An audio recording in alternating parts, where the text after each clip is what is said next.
organizada por los representantes de empleados y trabajadores ante Consejo Académico y por la Subdirección Administrativa Financiera para y para poder dar esta charla a los compañeros empleados y trabajadores de la Flaxo. Entonces, en esta ocasión tenemos la colaboración de la profesora Sofía Argüello, de Catherine Ullauri y de María Alexandra Martínez, que nos van a ayudar con temas que tienen que ver justamente con la temática de la violencia de género y de discriminación.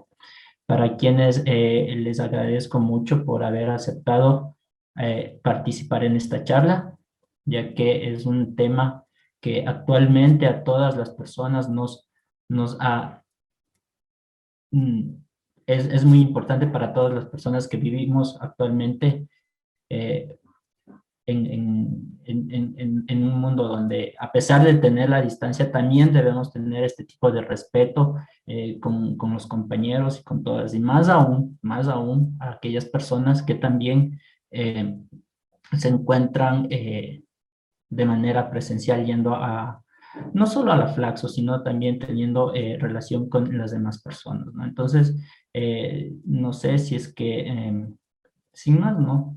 Darles la bienvenida a ustedes también, compañeras, por asistir, compañeros por asistir, y les dejo, no sé, con la Sofía Orgüella para que por favor nos vaya ayudando con la temática. Muchas gracias. Muchas gracias, Juliano. Antes de empezar, quiero agradecer enormemente a los representantes de trabajadores de Flaxo ante Consejo Académico, a Juliano Hidalgo y a Gabriela Ríos, por supuesto al Comité de Trabajadores de la institución, a Alexandra Martínez y a Catherine Ullauri, con quienes también he tenido otros espacios de trabajo relativos al campo de la violencia de género. También un agradecimiento especial a Marcelo Rodas y a Alex Silva, que han hecho posible que nos podamos juntar todos y todas en este espacio virtual. Y un saludo enorme a todos y todas mis compañeros y compañeras, trabajadores y trabajadoras de Flaxo, a quien les quiero extender un enorme y fraterno abrazo y saludo en medio de este confinamiento que ya nos ha llevado un año alejados, un año sin poder estar encontrándonos en los pasillos de Flaxo, en las oficinas, en los teléfonos. Entonces sí, les quiero extender un enorme y caluroso abrazo virtual a los trabajadores y trabajadoras que se encuentran en el auditorio. Particularmente, si les quisiera hacer un reconocimiento especial por estar trabajando en nuestra universidad, cuidando de nuestros enseres, cuidando de nuestras plantas, cuidando de nuestra institución. Así que un abrazo especial a ellos, particularmente a la Sandrita, que si ojalá esté por ahí me pueda ver.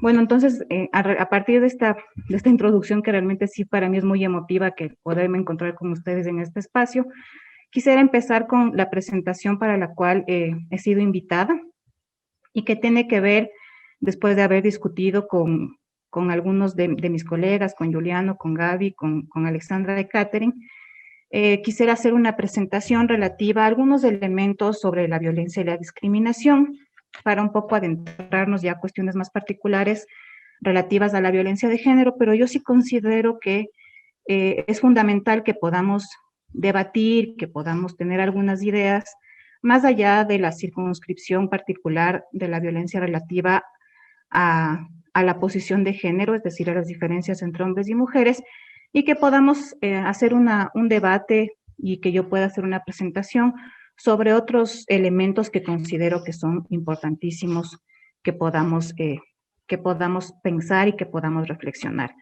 Entonces, vamos a hacer un pequeño punteo sobre este tema de la violencia y quisiera que este tema nos genere más preguntas que respuestas. Siempre hago yo ejercicios, no solo con mis estudiantes, sino desde el espacio más íntimo con mi hija, con mi familia, de generar más preguntas que respuestas, porque generar más preguntas que respuestas realmente nos ayuda y nos invita a ser mucho más reflexivos, más reflexivas, más críticas sobre lo que son algunas temáticas sustantivas en nuestra vida cotidiana y en la vida incluso societal. Entonces, por eso les voy anticipando que van a tener más respuestas que preguntas, perdón, más preguntas que respuestas, y que espero que se lleven estas preguntas para seguir pensando. Una primera pregunta que es muy amplia, muy general, es que pensemos y reflexionemos cómo se vive la violencia, ¿sí? Este término que es muy usado, que se vuelve de sentido común, que escuchamos en los medios de comunicación, en los periódicos, en las instituciones, hay que un poco escarbar y preguntarnos cómo se vive la violencia.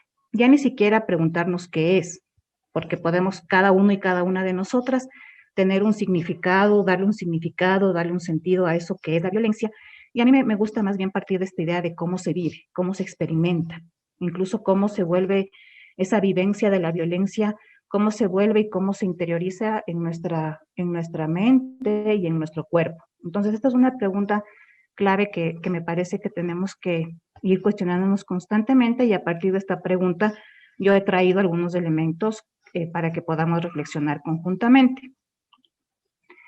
Primero quisiera partir de ubicar algunos tipos de violencia. Yo básicamente voy a presentar dos tipos de violencia que van enmarcando y circunscribiendo muchas más características y muchos más elementos y mecanismos de explicación, pero me voy a quedar con estos dos ámbitos que ya los voy a ir desarrollando de manera más detenida, y una es esto que se da por llamar la violencia estructural, y otro tipo de violencia que es la violencia simbólica. No son separadas en la forma en la que uno vive y experimenta la violencia. Estos tipos de violencia no son separadas, sino que yo las he ubicado aquí en esta plantilla de PowerPoint un poco para diferenciar, pero ya en la vida concreta, en la vida cotidiana, en las prácticas que tenemos todos y todas, estos tipos de violencia se articulan, se producen de manera relacionada. ¿Qué vamos a entender por violencia estructural? Vamos a entender por esa violencia que está en los cimientos y en las bases de la sociedad, ¿sí? Por esa violencia que está situada de una manera en la que a veces ni siquiera nos preguntamos qué es, ¿sí? Y a veces algunas respuestas que damos es que sea así mismo es, así mismo ha sido, dejémoslo más. Pero este es un tipo de violencia que constituye como el pegamento de las relaciones sociales, ¿sí? Y que es importante que nos cuestionemos por qué incluso nosotros llegamos a naturalizar, a dar como si esto fuese así, como si fuese verdad, como si fuese normal. Entonces sí es importante porque a veces nosotros asumimos que eso ha sido así, cuando en realidad son formas en las que ido constituyendo bases que además van marcando desigualdades entre personas. Y hay otra forma de violencia que es la violencia simbólica, que es una violencia que no se ve, ¿sí?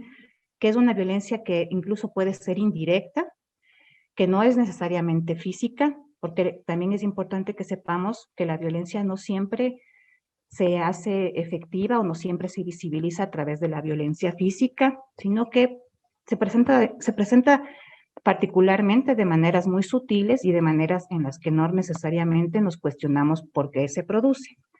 Entonces, este tipo de violencia simbólica, como les decía, es indirecta, no es física y circula cotidianamente desde la forma en la que saludamos con nuestro compañero o compañera en el trabajo, también en la forma en la que nos relacionamos con nuestros hijos o nuestras hijas, hasta la forma en la que las instituciones nos van otorgando posiciones dentro de la sociedad o nos van otorgando derechos. Entonces, creo que es importante que tomemos en cuenta estos dos puntos. Ya les voy a dar, como les digo, más ejemplos, pero sí creo que debemos salir de la idea de que la violencia es un sinónimo de ataque físico o de proceso en el que se puede hacer evidente en golpes o en riñas o en disputas, o incluso con armas. ¿Sí? La violencia está dada de estas maneras en las que, como yo les decía, uno no se pregunta ni se cuestiona y a veces uno dice así mismo ha de ser, ¿vale? Entonces, esto sería como un primer punto, identificar estos tipos de violencia que también yo les señalaba, yo he presentado aquí como separados, pero son violencias que se viven de manera interdependiente, interrelacionada, articulada. Ahora bien, les quiero dar algunos ejemplos de esta violencia estructural, que es esta violencia que les digo que está en los cimientos y en las bases de la sociedad, y que en muchos casos y en muchos contextos esto se naturaliza, esto se vuelve como si fuese así, se vuelve incluso como un sentido común que lo repetimos, pero que realmente van marcando, como yo les decía, formas de desigualdad entre personas, entre países, entre instituciones.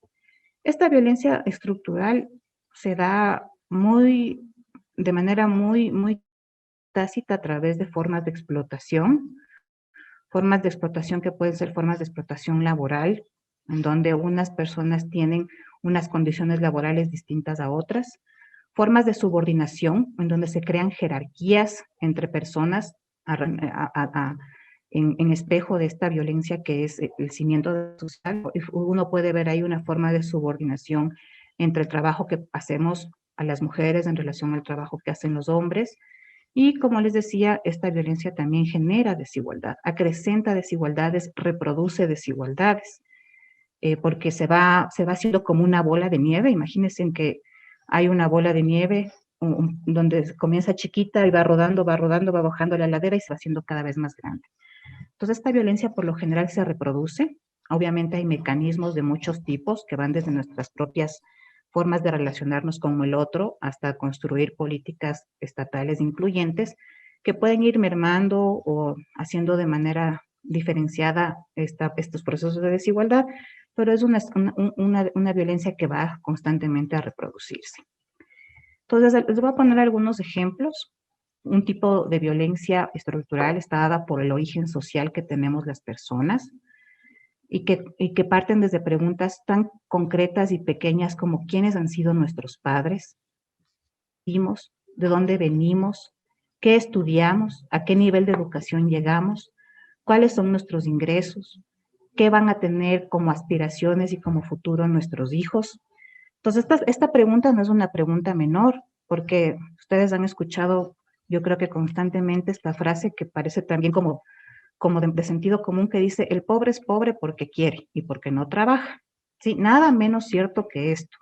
Hay unas condiciones en las que uno, por más que trabaje, por más que quiera que sus hijos entren a la universidad, vayan a estudiar en otro país, por más que uno tenga esas aspiraciones, hay condiciones que van a seguir, van a hacer que no podamos subir escalones como pueden si es subir escalones otras personas que tienen más recursos. Entonces no es lo mismo que nosotros hayamos nacido en Ecuador que otras personas hayan nacido en Alemania y ya estén vacunadas, ¿sí? Entonces no es lo mismo tampoco que nuestros padres, por ejemplo, en mi caso, mi padre haya accedido a la universidad, mi mamá no, y yo sí haya accedido a la universidad.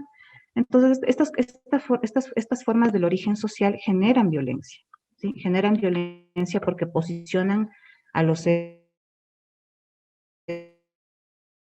humanos como si ese lugar fuese el espacio en donde tendrían que vivir por siempre, para siempre, y que todas las condiciones que sufren, viven y generan esas personas serían así porque sí, ¿vale? Y a veces no nos damos cuenta. Entonces, esto que les decía, decir que el pobre es pobre porque quiere, es una falsedad, porque no tienes las mismas condiciones que tiene una persona que sí tiene acceso a otros condicionamientos. También hay violencias por origen racial, ¿sí? Por cuál es el color de nuestra piel, a cuál identidad étnica pertenecemos.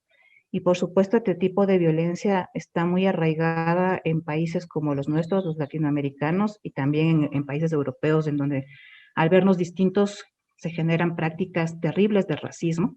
Y el color de nuestra piel sí ubica también un proceso incluso de experiencia difícil de lo que es vivir con una categoría racial y étnica distinta a la que debería ser la que está en la jerarquía, que es esta perspectiva y este imaginario de la blanquitud, ¿sí? No es un tema menor y esto, mire, fíjense, les doy un ejemplo. En México es un país eh, muy, muy multicultural, donde hay un proceso igual, incluso de mestizaje muy amplio, pero para que tengan como idea, en el último censo que no se pudo hacer porque estamos en el contexto de coronavirus, hicieron una pregunta. Ustedes saben que el censo es conocer cómo está constituido nuestros países, y se produjo una pregunta en este censo en el que se le decía al entrevistado, es decir, al ciudadano mexicano, ¿de qué color usted se identifica? Y le mostraban una cartilla, ¿sí? Se imaginan esas cartillas de Pintulac, cuando uno va a querer comprar la pintura para pintar su casa, ahora que estamos algunos en la casa queremos cambiar nuestras paredes. Entonces le presentan una cartilla de distintos colores de piel, ¿sí? Y además también piensen que cuando uno está en el kindergarten le dice, píntale de color piel, y el niño o niña coge la pintura rosadita más clarita. Entonces, esta violencia de origen racial es importante, porque incluso genera prácticas de discriminación en espacios tan concretos y tan sencillos, entre comillas, como el espacio de la escuela, ¿sí? Como el propio espacio del trabajo. Los niños y las niñas sufren mucha discriminación, o lo que ustedes han escuchado como esta palabra bullying, en relación también a la condición racial. También hay otro tipo de violencia, que es la violencia por origen de género. Es decir, estas diferencias entre hombres y mujeres, que son diferencias que sí son biológicas, pero también son culturales, van marcando formas distintas de vivir en el mundo social, ¿sí? Entonces, ser hombre implica que han habido unos privilegios que se han acumulado, que además son históricos, que se han estado reproduciendo como esta bola de nieve, y ser mujer también te ubica en un espacio distinto. En muchos casos, por ejemplo, hay una cuestión que uno puede incluso relacionar estos ejemplos que yo les estoy poniendo, porque no solamente uno puede vivir por violencia, uno necesariamente no solo vive violencia por origen de género, también puede tener violencia por origen de género, pero también por origen social. Es decir, si una persona nació siendo mujer, y también es una trabajadora obrera que trabaja en una fábrica, les aseguro que esa mujer obrera que trabaja en una fábrica va a tener un salario menor al que va a tener su compañero obrero que trabaja en la fábrica, ¿sí? Entonces es importante que tomemos en cuenta esta violencia de género. También se hace aguda en las diferencias que hay o que existen entre las personas heterosexuales, ¿sí? Es decir, en las personas que tenemos afinidad y nos hemos casado y hemos formado familias entre hombre y mujer, pero también hay personas del mismo sexo eh, que tienen también formas en las que se quieren relacionar, formar familias y vivir felices, pero se ha generado mucha violencia a esas diferencias. Entonces, esto es como es importante que lo tomemos en cuenta.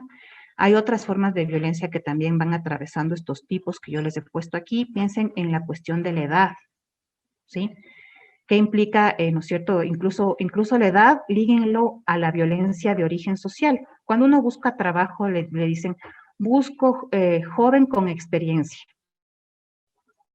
Entonces uno dice, y esto ustedes habrán escuchado constantemente, ¿cómo puedo tener experiencia de 5 años de haber trabajado como profesora si recién me acabo de graduar de la licenciatura? ¿Sí? O cómo me piden experiencia como contador en instituciones públicas si recién me acabo de graduar de la universidad. Sí, entonces también esto es importante porque hay formas en las que se vive la violencia, también incluso en las formas estéticas de las personas. Piensen, ¿no es cierto?, en una forma, una persona que se viste distinto a lo que podría ser lo común, o una persona que tiene unas formas particulares de ver el mundo, también puede ser discriminada. Pero estos 3 ejemplos que yo les he puesto son los más comunes y los más anclados a estos cimientos o a estos bases de la sociedad a la cual yo hacía referencia, ¿sí? Entonces, tomemos en cuenta, y a partir de estos ejemplos que yo les he puesto, preguntémonos cómo vivimos nosotros la violencia, ¿sí? Y cómo también reproducimos la violencia, porque también somos reproductores de esa violencia y de estas prácticas violentas. Por eso también yo les decía, les voy a dejar con más preguntas, porque uno constantemente tiene que ir diciendo, a ver, ¿qué estoy haciendo? Entonces, cuando uno va a un restaurante, por ejemplo, les pongo un ejemplo que yo puedo tener. Yo voy a un restaurante, ahora casi nada, porque estamos en el confinamiento, y puede ser que yo haya tenido un mal día de trabajo, esté de mal humor, y la persona que está siendo de mesera o mesero se tarda en tomar la orden, en traer el plato, yo tengo que antes de ponerme enojada y de gritarle y de decirle que se apure, tengo que decir, a ver, ¿qué está haciendo esta persona? Esta persona es la única que está trabajando como mesera en este restaurante. Esta persona también es una persona trabajadora. Y yo no soy el único ser importante en este mundo y tengo que respirar y esperar tranquilamente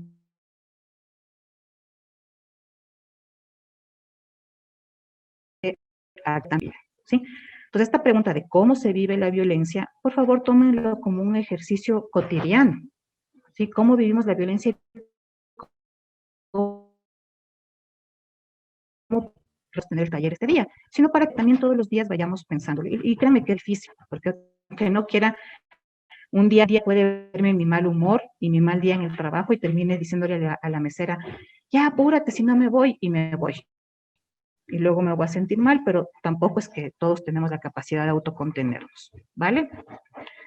Ahora, hay también esta violencia simbólica, que yo les decía que no siempre es una violencia física, sino que son tipos de violencia que son indirectas. ¿Y cómo se producen este tipo de violencia simbólica? Miren, aunque no lo crean, uno reproduce violencia simbólica a través de los chistes, de las burlas, de la forma en la que está categorizando o nombrando a la otra persona, ¿sí? A través de los chismes también, ¿sí? Entonces estamos poniendo el run run de que, miren, esta persona es así, es asado, y lo que hacemos es generar violencia simbólica a esa otra persona. Se produce violencia simbólica, ¿no es cierto? Porque estos chistes y estos maltratos y estos episodios que nosotros pensamos que son chistosos, que así son, que todo el mundo produce, que todo el mundo hace, produce violencia y maltrato psicológico a la persona que recibe este tipo de cuestionamientos. Aquí, por ejemplo, uno puede ver, o este tipo de violencia simbólica está anclada a lo que ustedes comúnmente han oído y entienden como el bullying, ¿sí? Entonces, si el niño o niña de la escuela es un niño o niña afroecuatoriano en un contexto de una escuela en donde hay pocos alumnos afroecuatorianos, posiblemente reciba bullying, y posiblemente reciba bullying incluso por la forma en la que tiene su cabello, ¿sí? Su cabello rizado, revuelto, o también uno puede ver esta forma de violencia cuando sabemos que ¿no es cierto? Hay un compañero o compañera que es gay o lesbiana en el trabajo y estamos lanzando el chisme y burlándonos y diciendo, hay quien hará de mujer, quien hará de hombre, ¿sí? Ese tipo de expresiones y de prácticas generan violencia, producen violencia. No solamente nosotros somos reproductores de violencia, sino que esa persona, a esa persona incluso le llegan todas estas prácticas de manera en que pueden acorralarla y ahondarla a prácticas más de índole depresiva, incluso suicida. Entonces tengamos muy en cuenta esto que les estoy diciendo porque vuelvo a hacerles esta invitación a preguntarnos constantemente cómo vivimos la violencia, y cómo vivimos la violencia y cómo hacer que esa violencia no se haga más grande. Entonces, esta violencia simbólica, les digo, uno no necesita coger la chancla, ¿sí? Este típico meme del Facebook, ustedes ya habrán visto, uno no necesita coger la chancla para decirle al hijo pórtate bien o a la hija pórtate bien, basta con decirle eres un niño feo o eres un niño muy gordo. Uno incluso puede decir esas cosas a sus propios hijos o hijas. Entonces, esas cosas que nosotros decimos que a veces pensamos que podremos hacerlo por bien, termina causando agobio a las personas. Entonces, tengan muy en cuenta y muy pendientes estos temas porque parten otra vez de esta pregunta de cómo vivimos la violencia y cómo reproducimos la violencia. ¿Dónde se produce la violencia? Eso también es importante, ¿sí? Cuando nos cuestionamos cómo producimos, cómo experimentamos la violencia, también hay que tomar en cuenta dónde se produce. O sea, si es que no estamos todo el día, ¿no es cierto? Si la violencia no es que todo el día nos estén dando de chancletazos o de latigazos o nos estén encerrando o nos estén metiendo en un campo de concentración, la violencia se vive desde el espacio más cotidiano hasta el espacio más amplio que es el Estado, ¿sí? La violencia se produce y se vive con uno mismo, ¿sí? Cuando uno mismo tiene todas estas cargas sociales en donde le dicen, a ver, eres una persona, eres una mujer que no cumples con los estándares de belleza porque tienes sobrepeso, Entonces uno mismo constantemente está viviendo la violencia, queriendo controlar su cuerpo de manera incluso que no es saludable para cumplir los parámetros. O, ¿no es cierto?, uno mismo también reproduce la violencia cuando dice, yo no soy la suficiente persona, lo suficientemente inteligente para hacer este trabajo, o yo no soy lo suficiente buena persona para que me quieran otras personas. No sé si les haya pasado, pero todo esto implica también que uno mismo está ejerciendo violencia sobre uno mismo. Y por eso es importante que, y además sobre todo compañeros y compañeras en estos contextos, es importante que nos autocuidemos y que tratemos de cuidarnos al otro, pero cuando nosotros queremos cuidar a los otros, primero tenemos que pensar cómo nos estamos autocuidando, ¿sí? Porque en el autocuidado vamos a ser mucho más saludables para cuidar a nuestros hijos, a nuestras hijas, a nuestros esposos, a nuestras esposas, a nuestros novios, a nuestras novias, a nuestros padres que están vulnerables en este contexto. La vida también está en la familia, en los hogares. Por eso yo les decía, preguntémonos cómo nos relacionamos con nuestros hijos, con nuestras hijas, con nuestros esposos. Y ahora en los contextos del confinamiento es mucho más difícil, ¿sí? Uno los primeros meses, las primeras semanas estaba así como contento, reformulando los lazos familiares, las interacciones familiares, pero cada vez es más distinto porque cada persona de la familia también tiene su proceso. Pero no solo en el contexto del confinamiento, sino siempre, ¿sí? Cómo nos relacionamos con nuestros padres, con nuestras madres, eh, con nuestros hermanos, hermanas, cómo nos relacionamos con la pareja, con los hijos. Y ustedes saben que la violencia en la pareja, la violencia intrafamiliar, es un tipo de violencia muy común en nuestro país, pero en otros países y en otros contextos. Es tan común que lleva a casos o experiencias como de feminicidios o de violaciones a nuestros propios niños y niñas. Entonces, ese es un tema que habría que investigar también. Hay cosas que se deben indagar, pero hay que preguntarnos por qué, ¿sí? ¿Por qué se generan este tipo de violencia? También, obviamente, les digo, la violencia en pareja no solamente se hace evidente con el golpe que pueda matar a una mujer, sino también en estas sutiles violencias simbólicas que les decía, cuando el marido le dice a su esposa, qué fea que estás, qué gorda que estás, tú no eres nadie, ¿sí? Y uno asume eso como algo que interioriza. O cuando tú le dices a tu esposo, tú eres un mal proveedor, no das plata a esta casa, eres un hombre que no cumple con lo que debe ser un hombre. Entonces, pensemos por favor en estas preguntas. También se produce violencia en el trabajo, ¿sí? Hay formas en que ustedes conocen en el trabajo, se mantienen mucho las jerarquías entre los y las trabajadoras. Entonces uno tiene que preguntarse cómo desde el lugar del trabajo se producen estas violencias y uno tiene que ser firme, y aquí sí quiero hacerles una invitación, uno tiene que ser firme para tener la capacidad de identificar ese tipo de violencia y de denunciar, ¿sí? Hay también formas de violencia que se dan en espacios tan comunes como el transporte público, en donde uno puede ser violentado desde sexualmente hasta que no le quieren cobrar el medio pasaje porque es estudiante o porque es adulto mayor, o porque estamos todos hacinados en un mismo bus de ecovía del coronavirus. Entonces, uno puede ver que hay incluso violencia en el transporte público, pero en otros espacios públicos como los parques, los cines, los centros comerciales.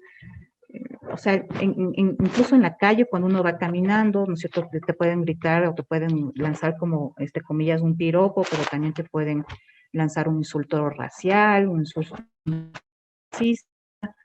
Entonces, también se da la violencia en el espacio, por supuesto en las instituciones. Piensen lo que significa la violencia que uno tiene cuando va a un banco, ¿sí? Desde que no le dejan sacar su propia plata hasta que tiene que hacer una fila enorme, no le quieren atender por X motivo, o se va a hacer un trámite burocrático y en las instituciones no le tratan bien, tiene que incluso, ahora no tanto, pero cuando yo era más joven, sí, se usaba mucho la práctica del tramitador para que dé sacando la cédula. Entonces, eso es violencia, porque no necesitaríamos tener un tramitador para sacar la cédula o un pasaporte, tendríamos que asumirlo como un derecho en el que tomamos un turno y hacemos todo de manera transparente. Y por supuesto, se produce la violencia a través del Estado, de cómo el Estado nos trata como ciudadanos y como ciudadanas. O sea, no puede ser posible. Yo ya voy como 3 meses viendo que vacunan primero a mamás y papás de amigos míos en México y en Argentina. Ahora ya se están vacunando mis propios colegas y colegas, profesores y profesoras. Y nosotras y nosotros ni siquiera llegamos a que se vacunen nuestros papás y nuestras mamás. Estaría felices que ya tienen ustedes a sus padres y madres vacunadas, mis papás todavía no se vacunan, seguiremos esperando, pero por ejemplo el Estado, ustedes vieron que hay se formó todo un escándalo de estas vacunas VIP, de que se vacunaron primero unas personas, entonces eso también es ejercer violencia, o que vayamos a un servicio público, ¿no es cierto?, pagamos la seguridad social, y esto les cuento ayer, mi mamá tenía una cita, y ella es una persona, una paciente de riesgo, que ha nacido con coronavirus, a recibir su medicina porque es diabética. Y antes iba con toda la carga de medicinas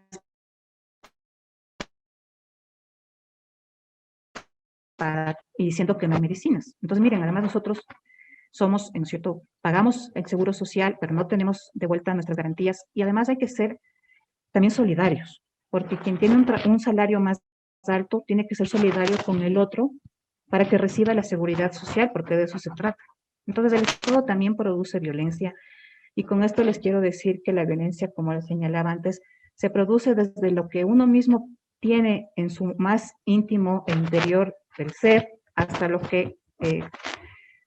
que vive cotidianamente en el espacio público, en su hogar, pero también como ciudadanos y ciudadanas. Ya voy a ir terminando, y otra pregunta que les quiero señalar aquí es que pensemos qué genera la violencia, ¿sí? Yo les decía, no solamente hay que cuestionarnos cómo vivimos la violencia, sino cómo reproducimos la violencia y qué es lo que genera esa reproducción de la violencia. Y les decía, aquí sí yo tengo un lado pesimista, porque también investigo estas temáticas. No podemos cambiar estas formas de violencia y desigualdad de manera drástica, porque está como pegamento, así como esa brujita que no sale ni con el vinagre que nos dicen que sí puede salir. O sea, son los pegamentos, los cimientos de la sociedad, pero sí podemos hacer transformaciones desde nuestras prácticas más cotidianas hasta nuestros compromisos como ciudadanos y ciudadanas. Esta violencia lo que hace es que genera jerarquías entre personas, ¿sí? Hace que haya una pirámide en donde ecuatoriana, trabajadora obrera, no va a tener la misma posición que un hombre blanco mestizo, que pertenece a una empresa y que además ha sido vacunado. ¿Sí? Entonces la violencia genera jerarquías entre personas, y esas jerarquías se naturalizan. Uno termina diciendo, así ha de ser, ¿sí? Y además es como incómodo, porque esto sí quiero que las diferencias entre personas, para que no haya igualdad entre las personas, ¿sí? La violencia también genera estigmatización, ¿sí? Le estigmatizas, le pones del apodo a una persona, piensas que esa persona es así por algunas características que tiene. La violencia genera discriminación, genera que esa persona sea catalogada, clasificada, incluso que que reciba prácticas de odio, prácticas violentas que generan odio, y que es el otro punto al que me haré referencia. Entonces, la violencia también genera odio, genera emociones negativas, ¿sí? Moviliza odio, moviliza pasiones que son complicadas, y que también hacen que genere más violencia, ¿sí? O sea, la violencia genera más violencia, porque estamos además, como les digo, siendo como este globo que recibe emociones, que recibe sensaciones, y estamos movilizados por los afectos también. Y ya en términos muy concretos, también muy sociales, la violencia genera más desigualdades, genera más brechas entre las personas.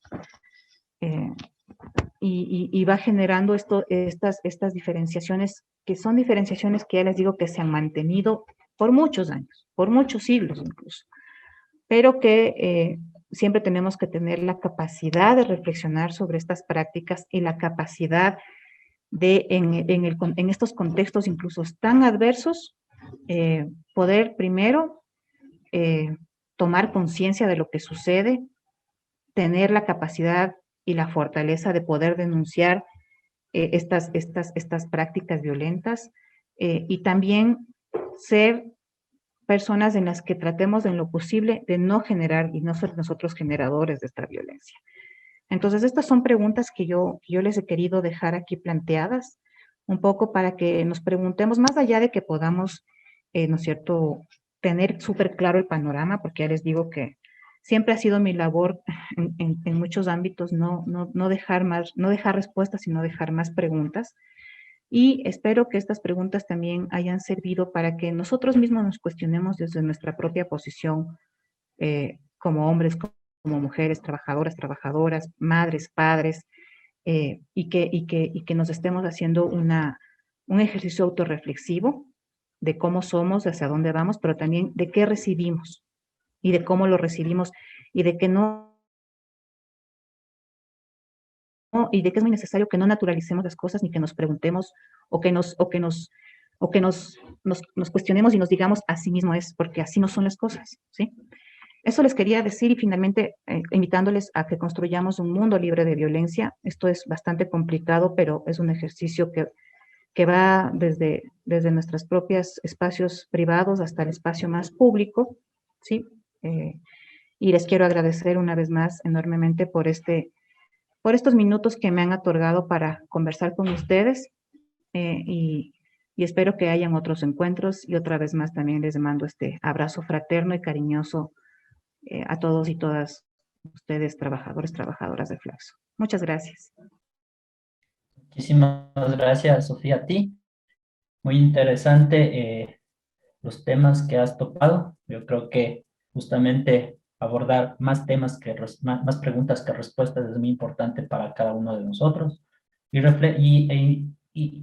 aquí está la situación de reflexionar estas preguntas, reflexionar el proceder de cada uno de nosotros con nuestros familiares, con nosotros mismos, con nuestros compañeros y con nuestras compañeras. Quiero dar la palabra a Catherine Ullauri. Catherine Ullauri nos va a ayudar con la temática que tiene que ver la parte psicológica de las personas que, que sufren de violencia. Entonces, Catherine. Gracias, Juliano. Buenos días, compañeros, compañeras. Me da muchísimo gusto compartir este espacio con ustedes y poder justamente analizar este tema que es tan importante y que a veces se va introduciendo de manera subrepticia en nuestras vidas, hasta que a veces nos damos cuenta cuando las cosas están un poco o muy complicadas. Entonces, un gusto estar en este momento con ustedes. Tengo una presentación con algunas cuestiones que quisiera que abordáramos. El tema es sumamente interesante y complejo. Lo que vamos a hacer ahora es como una pequeña reflexión de esto, y espero que esto les sirva como para seguir pensando en el tema y seguir investigando, y sobre todo, como decía Sofi, ver desde nuestro punto de vista cuál es el aporte que nosotros estamos haciendo o qué es lo que podemos hacer para que tengamos un mundo menos violento. Un segundo, por favor. ¿Pueden ver la pantalla, por favor? ¿Sí? ¿Pueden ver la pantalla? Sí, Katy, yo sí veo, sí estamos viendo. Perfecto, muchas gracias. Bien, entonces, en esta mañana lo que yo quiero hablarles es justamente de los efectos de la violencia, ¿sí? De como les decía, esta conducta, esta actitud que tenemos en todos los días y en todos los ámbitos. Entonces vamos a ver qué es lo que justamente produce. Y simplemente arrancar con el mensaje de que la violencia es predecible y es prevenible. Ahora, esta violencia de la que hemos estado hablando tiene varias caras. La vemos como un maltrato hacia los jóvenes, ¿sí? Un maltrato juvenil. También la vemos en forma de violencia de género, de la que también habló Sofía. Maltrato a las personas mayores o con discapacidad, es decir, a aquellas personas que se salen de esta norma que nosotros hemos hecho en la sociedad, es decir, jóvenes, bellos, educados, etcétera, etcétera. Entonces, a las personas que como que son distintos, generalmente nos cuesta un poco más de trabajo y suelen ser o convertirse en víctimas de alguna forma de violencia. Vemos también agresiones físicas, verbales, psicológicas, y ahora también es muy común hablar de la ciberviolencia. Hay muchas formas, ustedes ven, a veces usted se mete en Twitter y puede ver que la gente dice una expresión y porque a usted no le gustó, empieza ahí todo un conflicto, o porque no simplemente comparte su mismo criterio. Es decir, o sea, como que lo que es diferente, lo que es distinto, siempre suele como ser a veces un detonante para ejercer violencia de alguna manera. También el acoso laboral, ¿sí? También vivimos violencia en el medio de trabajo. Y el de la persona, ejercicio de potencialmente lesivo que se comete en el lugar de trabajo o cualquier momento en contra de las partes de la relación laboral o entre trabajadores, ¿sí? Consecuencia que la persona se sienta menoscabada, maltratada, humillada o en dificultades su estabilidad laboral. Entonces, esto lo señala, está claramente establecido, el acoso laboral existe. Entiendo que se está haciendo un protocolo sobre el tema y del que pronto tendremos noticias. De esto le está exigiendo el Ministerio de Trabajo. Ahora sí, los efectos. Primero, por favor, recordar que el daño que trae la violencia no es solamente un daño físico. El daño psicológico, el daño que se experimenta, a veces van como minando poquito a poquito a las personas hasta que vemos ya la cosa grave como problemas para dormir, problemas en la alimentación, etc. Entonces, también hay que tener claro que la violencia afecta a la salud. Generalmente las personas que viven en entornos de violencia, ¿sí? Generalmente suelen desarrollar enfermedades del corazón, tienen más tendencia a tener accidentes cerebrovasculares y otras como por ejemplo gastritis, diabetes, u una serie de enfermedades que se conocen como psicosomáticas. Entonces sí es muy importante y estos son los efectos que va teniendo. Lo aconsejado es que vayamos como trabajando en esto que estamos viviendo, en estos temas de la violencia, para ponernos a buen resguardo y guardar nuestra integridad, no solamente física, sino también emocional. También se ha visto que las personas que viven en entornos violentos suelen tener mala salud. Sí, es decir, claro que sí hay otro tipo de antecedentes que son de naturaleza orgánica, pero el estado emocional estresado, esto tiene una serie de repercusiones. Cuando uno está, solamente les pongo un ejemplo, cuando una persona está muy emocionada o asustada, generalmente se produce en el organismo una segregación de unas hormonas que hacen que uno esté en un estado de alerta tan fuerte, tan grande, que uno está muy tenso, muy atento, ¿sí? Han visto que a veces las personas dicen, ay, que son capaces hasta de levantar un carro o una cosa de esas, es porque es lo que produce la adrenalina, por ejemplo, en nosotros, ¿sí? Y está bien, justamente estas sustancias, digamos así, están en el organismo para reaccionar cuando estamos en una situación de riesgo, pero vivir en un constante estado de vigilia, de cuidado, de miedo, hace que nuestras hormonas se estén secretando todo el tiempo en el organismo, obviamente con consecuencias para el cuerpo y para el estado emocional.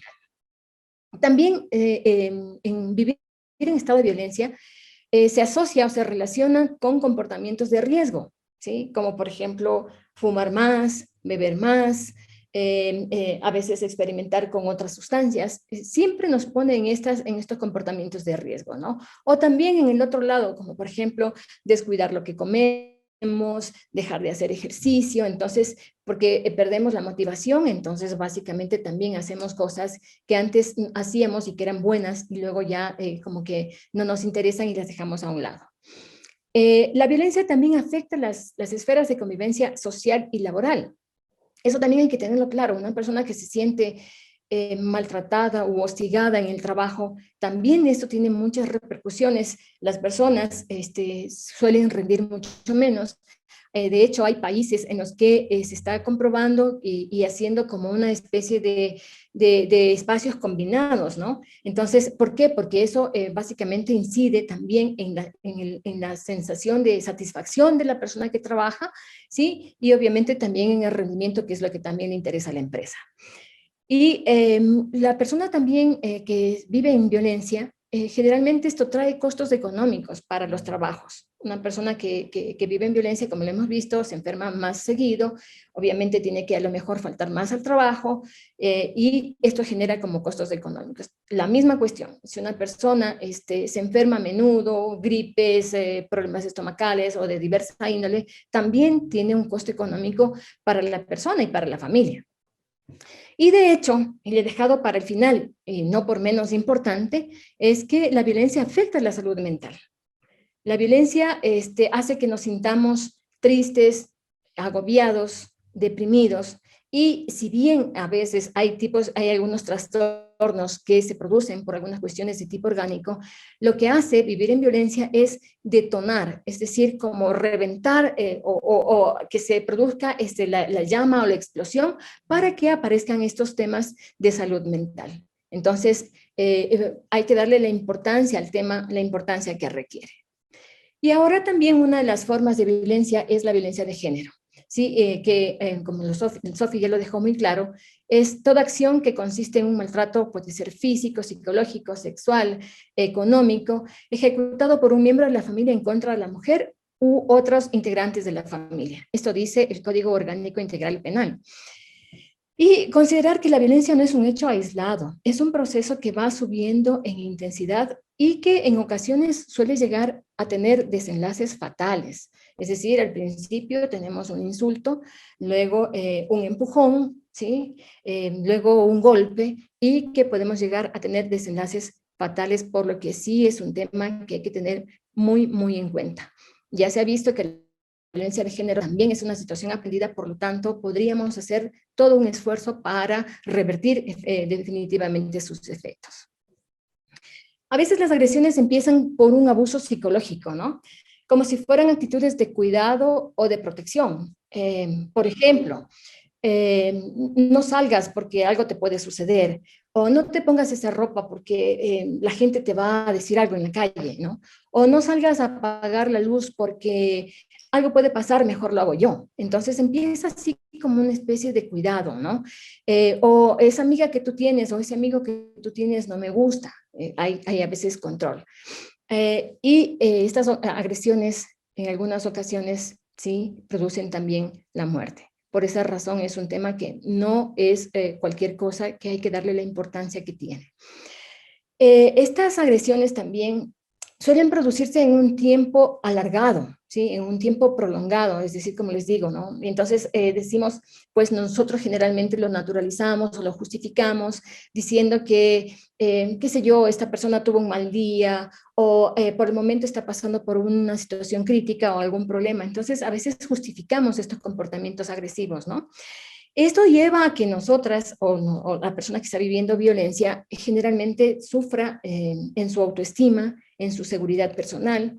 Pues claro, o sea, si vivimos en un entorno violento, esto es como un tema que nos va como resonando y decir, bueno, ¿qué fue lo que yo hice? Porque finalmente también termina como en un efecto boomerang, ¿no? Pensando en que quizás soy yo la persona que está dando lugar para que haya en el otro un comportamiento violento.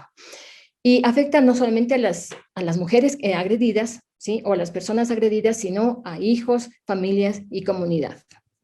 Entonces se habla que hay un círculo o un ciclo de la violencia. Entonces el agresor generalmente reacciona y se va produciendo como hay un cierto como estado de tensión, un cierto ambiente así como de conflicto, ¿no? Entonces como que la cosa se va agravando como esta bola de nieve, ¿sí? Hasta que finalmente esta situación ya no se controla y se produce un estallido. Ahí es donde ocurre la agresión, y finalmente después de esto, en cambio, viene una etapa en que la persona se arrepiente, pide perdón, dice que nunca más, le promete el cielo, el oro y el moro y todas las cosas, y vuelven como un estado de reconciliación hasta que finalmente volvemos al mismo círculo, al mismo ciclo, y empezamos nuevamente con el tema, ¿no? Entonces, a veces, como les digo, en la mayoría de ocasiones nosotros justificamos ese tipo de comportamientos violentos. Ahora, ¿por qué es difícil reaccionar? Es difícil que las personas reaccionemos ante la violencia de género y otro tipo de violencias, porque a veces nos da miedo denunciar. Entonces decimos, no, o sea, qué sé yo, como les decía, tuvo un mal día o algo le sucede, qué pena, no es así, etcétera, ¿no? Entonces, hay un miedo de denunciar, miedo también de empezar un proceso legal por todas las implicaciones, los costos y todo lo que esto conlleva. También a veces da miedo reaccionar o tener un acceso y poner una denuncia es porque hay dependencia afectiva o económica. Entonces, económica decimos, yo quiero a esta persona, yo la amo, no puedo vivir sin ella, entonces seguimos en este espacio de violencia, ¿no? O pensamos en qué va a pasar con nosotras o con nosotros si seguimos o si decidimos romper algún tipo de vínculo. A veces también pensamos que esta persona va a cambiar. Yo he oído, no, sí, va a cambiar cuando nos casemos, va a cambiar cuando nazca el primer hijo, va a cambiar cuando el hijo esté más grande y así, ¿no? Y básicamente vemos que pasa el tiempo, pasa la vida y la persona pues sigue con estos síntomas de agresividad. También es difícil reaccionar porque tenemos vergüenza y culpa, porque es difícil admitir que hemos vivido en un ambiente de violencia, porque finalmente decimos, porque la mayor parte de gente dice, pero si le violenta, pero si le pega, si le maltrata, ¿por qué sigue ahí? Entonces, claro, visto desde fuera es muy fácil, ¿no? La persona coge y se va, pero hay muchos aspectos, muchas cuestiones ahí que hay que analizar. Y finalmente la persona que vive en este ambiente de violencia siente vergüenza y siente culpa, ¿no? Y finalmente dice, ay, es que yo tuve la culpa por haberme puesto un vestido ajustado, ¿no? O yo tuve la culpa porque me hice tarde, o yo tuve la culpa porque no escuché el teléfono y no alcancé a contestar. Entonces, también sucede esto porque hay una preocupación sobre el futuro de la familia y nos preocupa qué va a pasar, si la pareja se va, cómo van a reaccionar los hijos y finalmente nos preocupamos por el entorno, ¿sí? Y lo que yo siento, lo que la persona siente, se queda a un lado. También a veces decimos que las personas no nos van a creer, porque pensamos en que si digo que una persona o que estoy viviendo violencia de género, la persona va a decir, ay, no, pero si a lo mejor así mismo es el matrimonio, así mismo hay que luchar, hay que lidiar, pero lo importante es la familia, etcétera, etcétera, etcétera. Entonces, como que nos quedamos con, o sea, en definitiva con la idea esta de que debemos permanecer en nuestros espacios. Y también porque hay miedo al estigma, ¿sí? Y miedo al aislamiento social. Entonces, estas cosas hacen que decidamos que sigamos en este ambiente de la misma manera. Entonces, ahora les invito a pensar en qué podemos hacer frente a ello, porque todos somos parte del problema y entonces debemos también ser todos como parte de esta solución. En primer lugar, yo lo que les sugiero es creer y apoyar a las sobrevivientes. Cuando una persona dice que está viviendo violencia de género, creámosle, preguntemos qué pasa y cómo podemos ayudar, qué es lo que necesita, que a veces las mujeres estamos a veces tan asustadas que decimos denunciar, no. Entonces, a veces una situación puede solucionarse con una separación o con otro tipo de medidas, pero es importante que nos empoderemos y busquemos una solución a lo que está pasando. Pero es importante también que haya apoyo, que haya alguna red de apoyo, que puede ser la familia, que pueden ser los amigos, que puede ser el trabajo, y que haya como esta red que a uno le sostenga. Es importante también enseñar con el ejemplo y aprender de las nuevas generaciones. En definitiva, o sea, de cuando nosotros nos educamos o crecíamos a cuando se educan y ahora crecen nuestras hijas, nuestros hijos, la situación ha cambiado muchísimo con respecto al tema, lo cual no significa que ya estamos en un estado hermoso, maravilloso, no, hay que seguir trabajando en ello, pero sí yo escucho que hay como una especie de situación distinta de la mujer en el espacio en que ocupa, ¿no? Y en el entorno. Entonces es importante conversar sobre derechos, sobre respeto, sobre algunos estereotipos que la sociedad nos ha impuesto, entonces hay que como tratar de romper este tipo de paradigmas que estaban como verdades absolutas. También es importante hablar y tener claro sobre qué es el consentimiento. El consentimiento para avanzar en una relación con otra persona es que esa persona nos diga claramente que está de acuerdo en lo que vamos a hacer, en lo que le estamos proponiendo, ¿no es cierto? Por favor, no equivale a decir o a pensar por nosotros, es que yo creí que sí, yo pensé que sí, no se vale. O sea, y aprender también que no es no. Aquí le he puesto una imagen de una caperucita justamente frente a un lobo, ¿no? Es una Caperucita muy empoderada. También es importante que podamos educarnos para saber claramente cuáles son estos síntomas de violencia y saber si estamos viviendo o no, o si alguien que conocemos está viviendo o no estos síntomas o signos de violencia. Es importante también tomar distancia al agresor. Eso sí cuesta muchísimo, pero es muy importante. Es importante también, como les decía, acudir a personas de confianza, a personas que son parte de nuestra red de apoyo, que son nuestra familia, una mejor amiga, etcétera, etcétera, ¿no? Y en último, en los casos, a veces es necesario también denunciar a las autoridades. Y finalmente también dejarles el mensaje de que las personas no estamos solas, ¿sí? Ahí ustedes pueden ver claramente una mujer y hay otras, ¿sí? Que están como apoyándole, cuidándole, personas de distintos espacios que pueden darnos una luz. Ahora, en este sentido, hay mucha gente que nos apoya, hay mucha gente que ha estudiado sobre el tema de género y que simplemente podemos preguntar qué podemos hacer y obviamente todos estamos para eso. Y finalmente, dejarles la idea de que este tema de la violencia es un tema que hemos venido aprendiendo y que también a veces creemos que el que más grita, el que más agrede, es el que más lejos puede llegar y definitivamente no es de esa manera. Además, lamentablemente el costo no solamente es para las personas que están alrededor, sino también para la persona que está generando la agresión, porque también en su cuerpo están pasando cosas, en su mente están pasando cosas, en su aparato psicológico también están pasando cosas. Entonces, por esa razón, cuando este entorno cambia, cuando cambiamos nuestras formas de ver, de pensar, de sentir, finalmente todos nos vemos beneficiados. Muchísimas gracias por este espacio. Muchísimas gracias, Catherine. Compañeros, compañeras, como hemos podido ver, el espacio de charla de Sofía Argüello ha sido muy importante en situación de saber qué es la violencia, cómo vivimos la violencia y preguntarnos, ¿no? Justamente cómo vivimos, cómo reproducimos y qué genera la violencia. Ahora, la charla de Catherine Ullauri nos encamina a ser más empáticos, yo creo, si estoy utilizando bien el término, a darnos cuenta qué genera esa violencia que puede nacer de nosotros o puede venir hacia nosotros. Debemos tomar en consideración que el momento que nosotros decimos o hacemos algo que no necesariamente es algo que está bien hecho, bien dicho, debemos entender lo que producen las otras personas.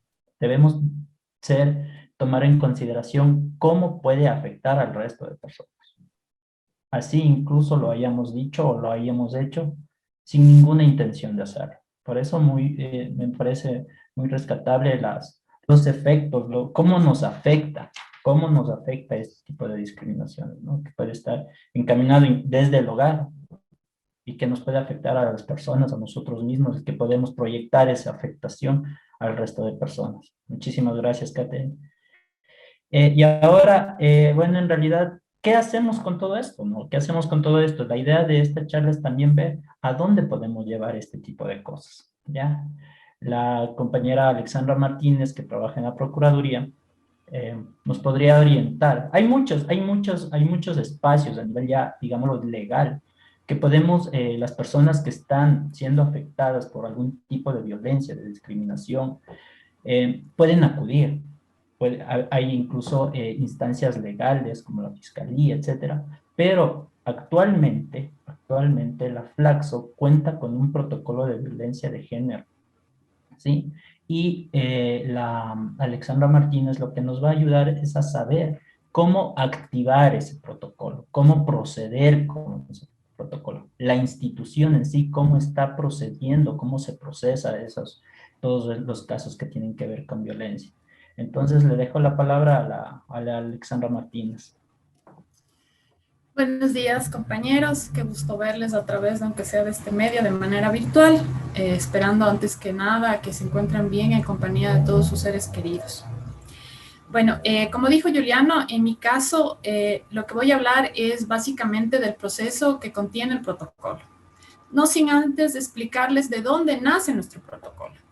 Flaxo, con el fin de cumplir con la normativa existente, en octubre del 2017, el Consejo Académico aprueba el primer protocolo de violencia y discriminación basada en género y sexualidad de Flaxo.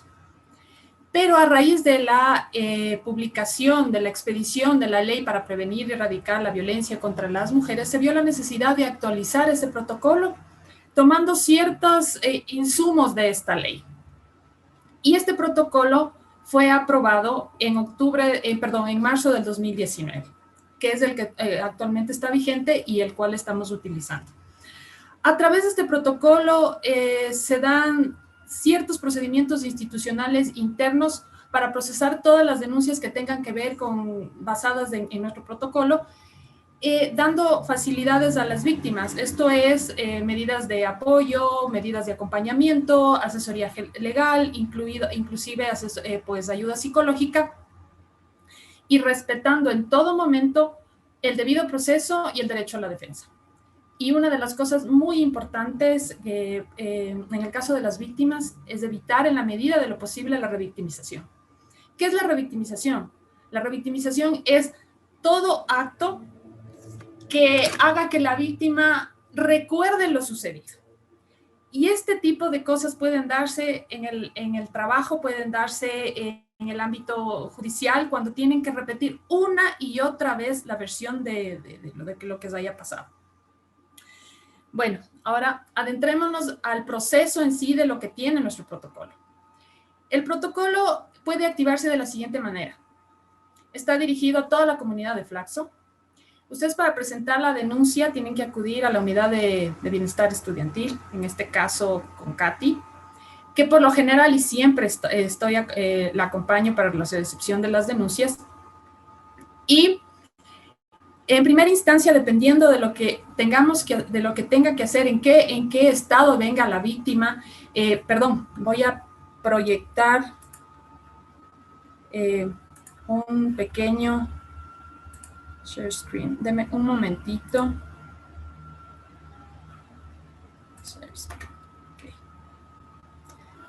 ¿Sí ven, por favor? ¿Sí? ¿Sí se visualiza? Sí, Alex. Ya, gracias. A ver. Ya.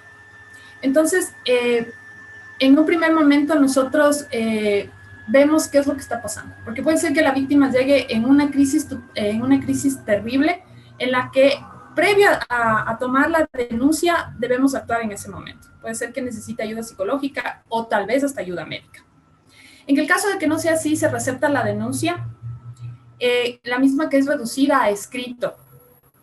Previo a la recepción de la denuncia, tenemos que firmar un consentimiento informado. ¿Qué es el consentimiento informado? En el cual se le ha explicado absolutamente todo el proceso a seguir dentro del protocolo, todo lo que se va a hacer. Y de igual forma que autoriza la recepción de la denuncia y también que la misma sea grabada. ¿Por qué? ¿Por qué la grabamos? Como decía en un principio, para evitar la revictimización. Si alguien más quiere escuchar la denuncia o quiere hablar con la víctima, no es necesario. tenemos la grabación de la versión. Una vez que tenemos estos insumos, la unidad de bienestar tiene 24 horas para elevar un informe a la subdirección académica, quien a su vez tiene 48 horas para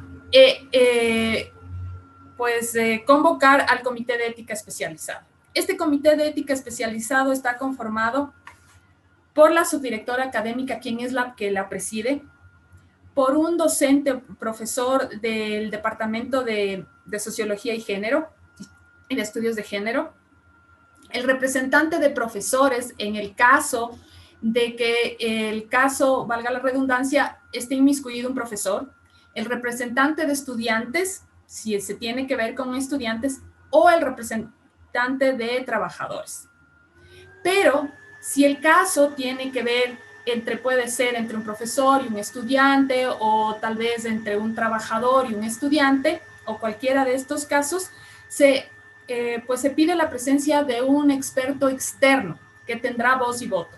Aparte, también está conformado por la responsable de la unidad de bienestar y, si amerita el caso, el procurador o su delegado.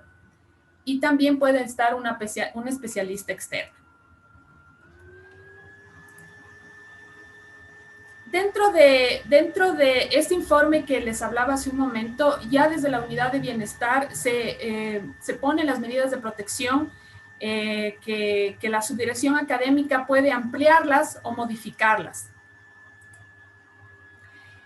Entre las medidas de protección que Flaxo establece son que la persona denunciada deberá alejarse de cualquier lugar en donde se encuentre la víctima, ¿sí? Dentro del campus universitario.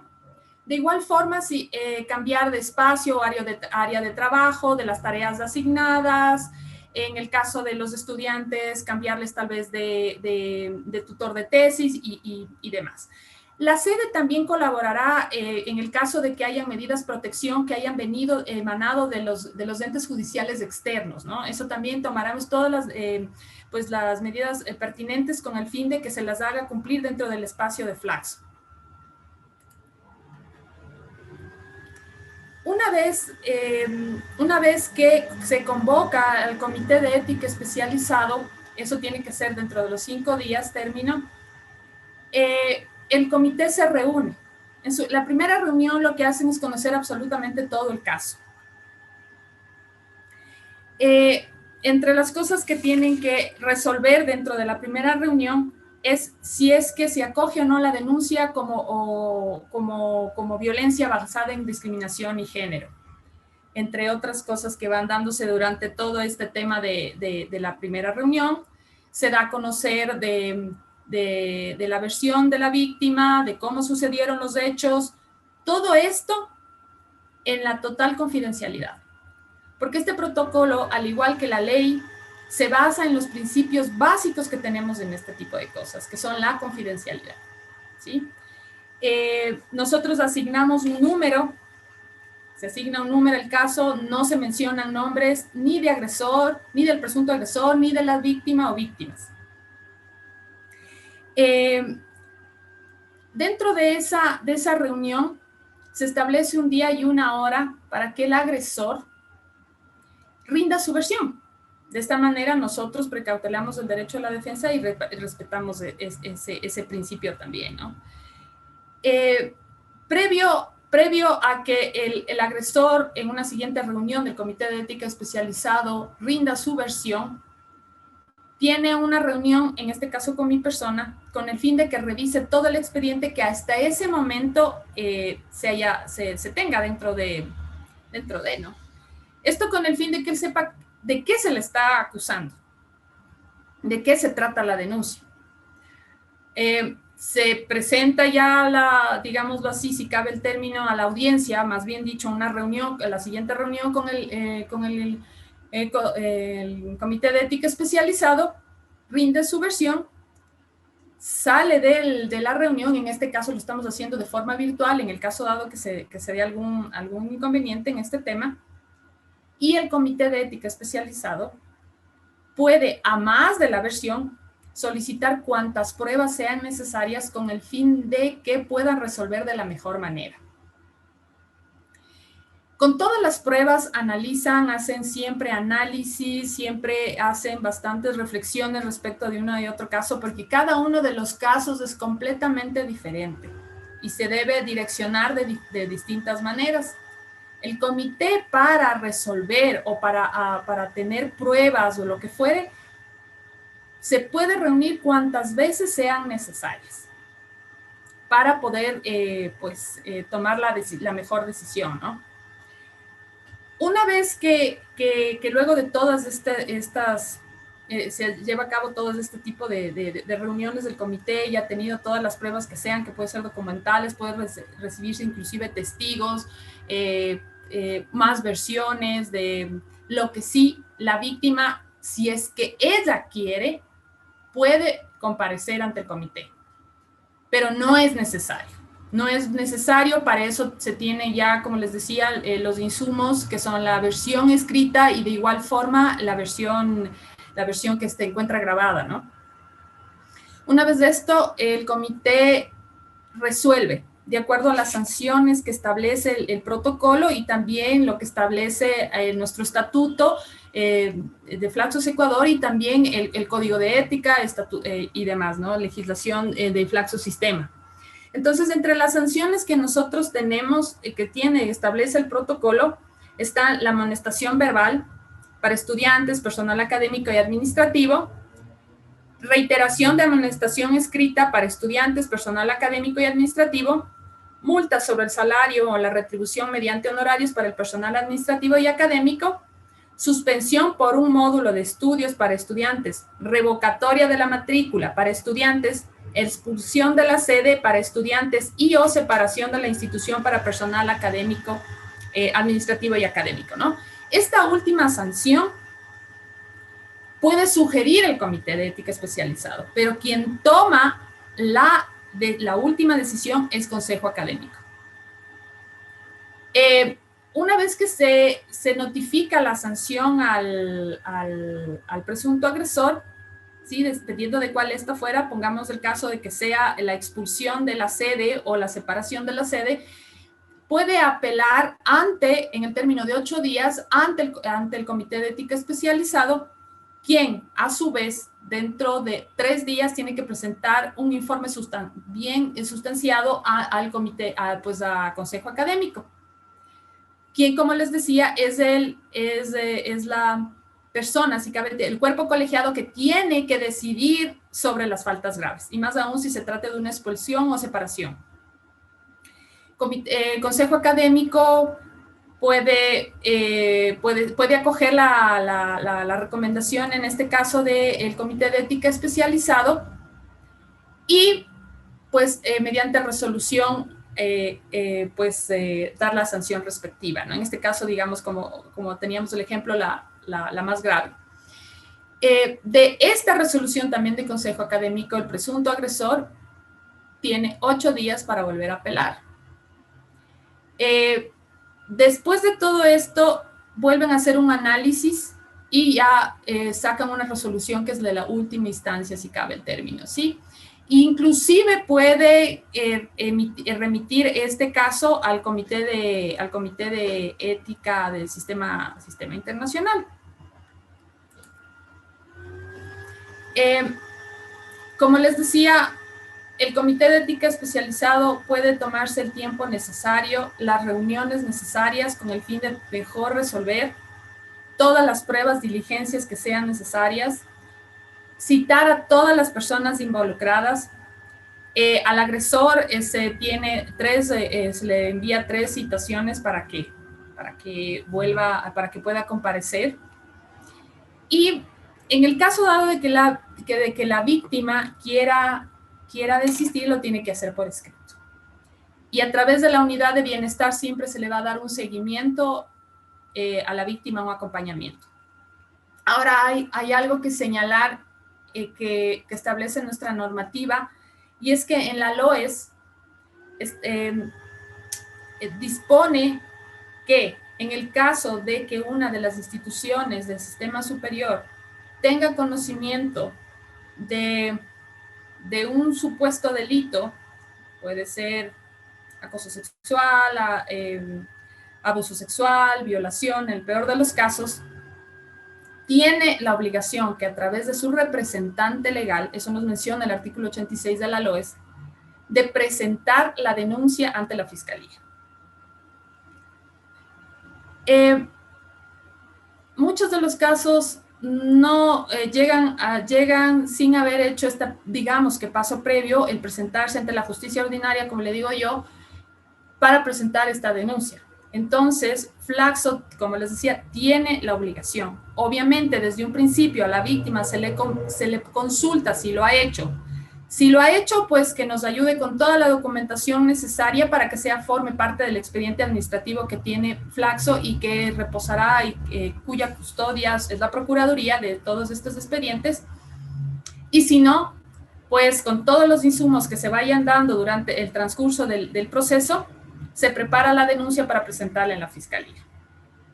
De este particular, desde un principio, como les digo, se le menciona a la víctima, ¿no? Este es básicamente el proceso que nosotros tenemos dentro de nuestro protocolo.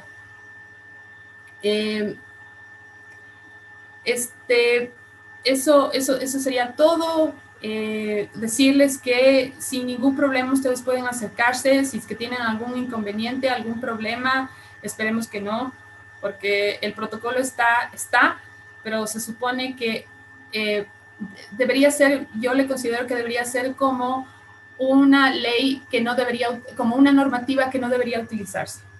¿Por qué? Porque en la prevención, en evitar este tipo de casos, está la idea, ¿no? Está la idea, como digo, de este tipo de problemas, ¿no? Y cualquier cosa, a cualquier pregunta, pueden escribirnos a Katy o a mi persona para poderles guiar de la mejor manera en este tipo de situaciones que esperemos que no se lleguen, que no se sigan dando y que no se lleguen a dar. Y que simplemente el protocolo esté para cumplir la normativa que nos pide la LOES, nada más, pero no para activarlo. Muchas gracias.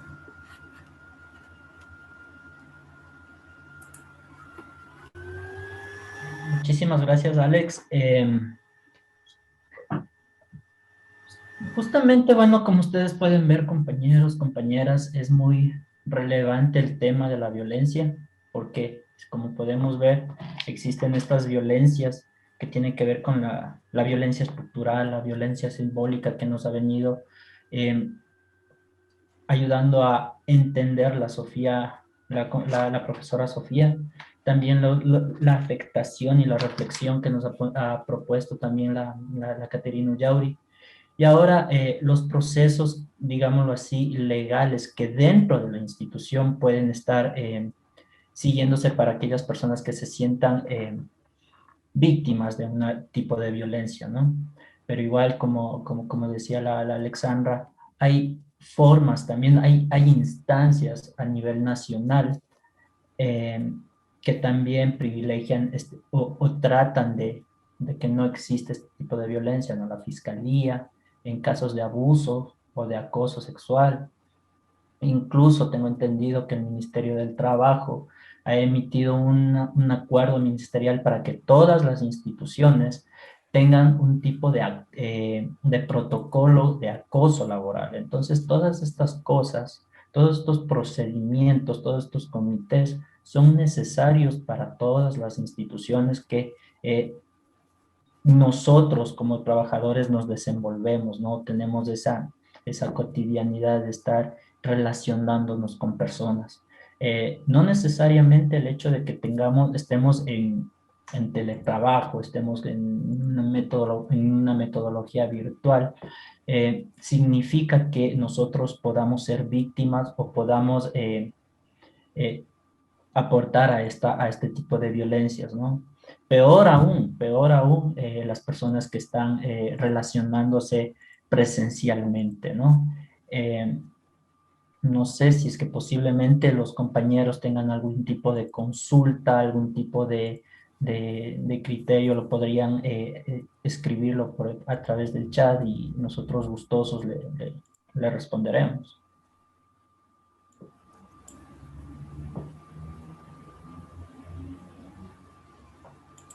A ver, ¿qué dice?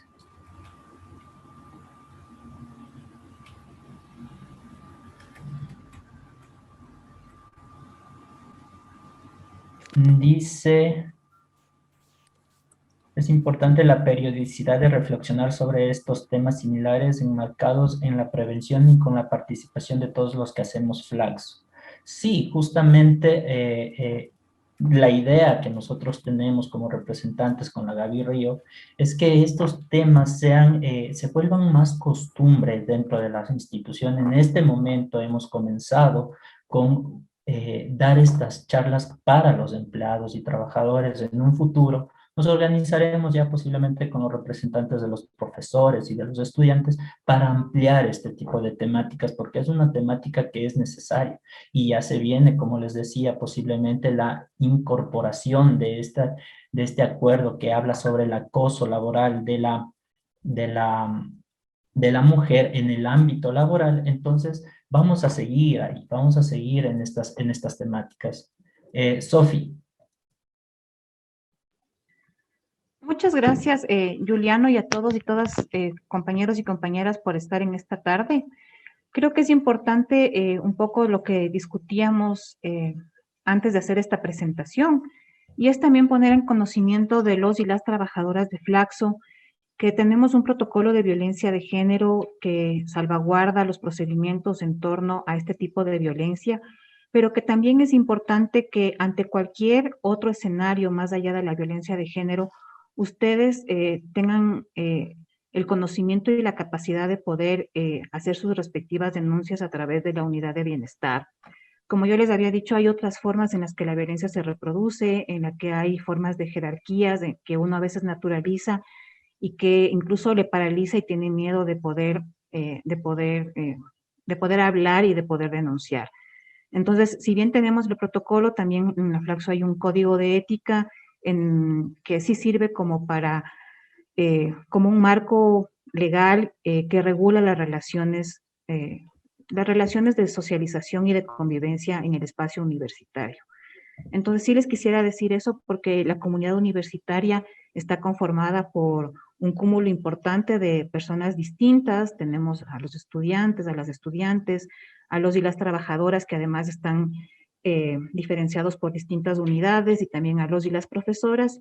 Entonces, sí tomar en cuenta, me parece también que hay distintas formas en las que se ejerce la violencia, no solamente la de género, y que nosotros sí tenemos esta unidad de bienestar que va a acoger sus denuncias con todo el tema de la confidencialidad y de un proceso transparente. Solamente eso, compañeros y compañeras. Muchísimas gracias, Sofi. Sí, justamente lo que aquí, bueno, sigo leyendo los comentarios. La violencia sí existe y no solamente de género. Compañeros y compañeras que agradecen la colaboración de Sofía, de Catherine y de Alex, la importancia también del evento. Entonces, compañeros, compañeras, más bien muchísimas gracias a ustedes por tomarnos este tiempo de escucharnos, de estar atentos a todo tipo de temáticas que son relevantes para todos, para todas, ¿sí? Justamente nosotros somos una universidad, una comunidad de Flaxo. No solo estamos aquí metidos en la institución, sea virtual o presencialmente como trabajadores, también tenemos los otros estamentos, los profesores y los estudiantes con los cuales nos relacionamos prácticamente todos los días. Tengamos en consideración que nuestros actos, nuestras palabras pueden herir a los demás, pueden tener una afectación que le llegue de la parte psicológica y en la forma de actuar de cada uno de esos. Ese es el mensaje que queremos dejar a través de esta charla, que seamos empáticos, que no solo lo hagamos por hacerlo o lo digamos por decir. Tratemos de entender que al otro lado también existe una persona. Y creo que al ver y comprender que existe esa persona, nosotros podemos darnos cuenta que esa otra persona también es un mundo, tiene sus problemas, tiene sus vicisitudes, y resulta que nosotros debemos entender y comprender eso, así como a nosotros también nos pasa algo. Y así es como nosotros podremos salir adelante y salir adelante con todas las personas, nuestros familiares y sobre todo con nosotros mismos. Muchísimas gracias, Sofía Argüello, Caterina Yauri y Alexandra Martínez y Gaby Ríos. Muchísimas gracias y compañeros y compañeras, muchísimas gracias por su participación, por haber estado presentes, y nos estaremos viendo hasta una próxima oportunidad. Les mando un abrazo grandísimo a todos y cuídense ustedes y sobre todo a sus familias. Que les vaya bien. Hasta luego. Muchas gracias.